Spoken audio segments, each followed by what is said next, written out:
রহমান রাহিম। আমি শহীদুদ্দিন চৌধুরী আনি লক্ষ্মীপুরের নির্বাচনী কাজে ব্যস্ত রয়েছে। এর মধ্যে আমি শুনতে পেলাম যে আমার নির্বাচনী কাজে ব্যস্ত যে গাড়ি, সে গাড়ি চেক করেছেন। প্রকৃতপক্ষে যে নিউজ সেটি হলো যে আমার নির্বাচনী এজেন্ট সেই গাড়ি নিয়ে বিভিন্ন কেন্দ্রে যাচ্ছেন।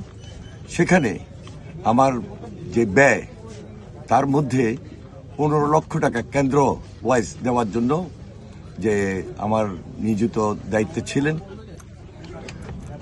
কর্তৃপক্ষ সেটা চেক করেছেন এবং কোর্ট থেকে ইতিমধ্যে সেটা রিলিজও করেছেন যে না, হ্যাঁ, এটা সত্যিই যে এটা কেন্দ্র ফি বাবদ ব্যবহার হচ্ছে।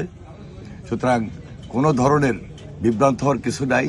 যারা এটা নিয়ে নিউজ করছেন, আমি মনে করি সম্পূর্ণভাবে উদ্দেশ্যমূলক এবং বিভ্রান্তমূলক, আমার ইমেজকে ক্ষুণ্ণ করার জন্য এই ধরনের নিউজ ছাপাচ্ছেন বা নিউজ করছেন। আমি এর তীব্র প্রতিবাদ জানাই।